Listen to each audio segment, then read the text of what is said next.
Great. So now let's get started with the installation process of this series. And the first thing we're going to need is Node.js. Node.js is nothing but an environment that allows JavaScript to run locally and not just on the browser. So this in turn allows you or gives you the power to use JavaScript to create back-end applications. So as you can see here, if you read more on this, it says it's an open source server environment that can run on Windows, Linux, Unix, Mac OS, and more. Node.js is a back-end JavaScript runtime environment, runs on the V8 JavaScript engine, and executes JavaScript code outside of the browser. So if you want to explore that, then you can learn more about Node.js and how it works. In this instance, we're just going to need it to be able to run our Angular application.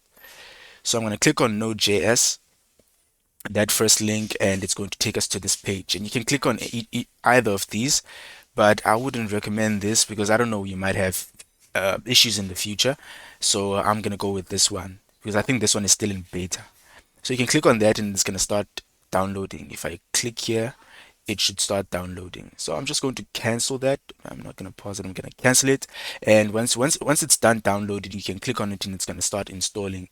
Actually, it's going to give you a prompt to click next. And yeah, you can start your installation. And once you're done with the installation, you're going to want to check if the installation is has been successful.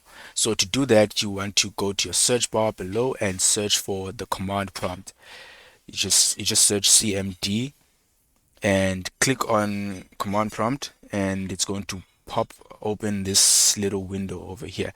And what you want to do here is you want to type node-v, so that checks the version of Node that is currently installed. When you click there, you'll see that it's version 18.17.1. On your side, it might be this version because this is a later version than the one that I installed. And you also want to check npm-v. So npm is basically just a way for us to install applications in Node.js, or using Node.js, sorry. So we're going to install a couple of packages like the Angular CLI that we're going to be using. So I want to check the npm version, and that's version 9.7, 9.6.7. It might be different on your side because you'll be watching the tutorial later on. So the next thing you're going to need, now that we have Node.js installed, we need Angular CLI. So the Angular CLI is just a command line interface that allows us to run some Angular commands.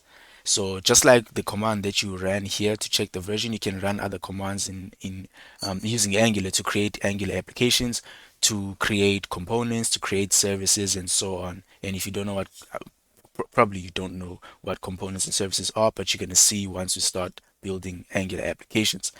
So how do we actually install this Angular CLI? We type npm. So I did mention that npm is the tool that we're going to use to install packages. So this stands for Node Package Manager. And we can type install, and we can type -g because we want to install it globally. And the next thing we're going to need is Angular.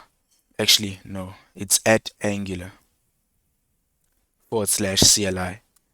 And now it should start our installation. Oops, that is spelled incorrectly. That should be an error. So we're gonna stop that. It's Angular. So now we're gonna wait a little bit for this to finish installing. So I've actually terminated that because I already have the Angular CLI installed. And yeah, I will not be continuing with the installation of Angular CLI again. But yeah, you can go ahead and do that. And now you can check your version by typing ng version. And you should see this little Angular thing, whatever it is, this Angular CLI thing. And it should show you your version, the Node version, and the npm version. So yeah, once you get this, just know that you got your Angular CLI installed successfully. Right.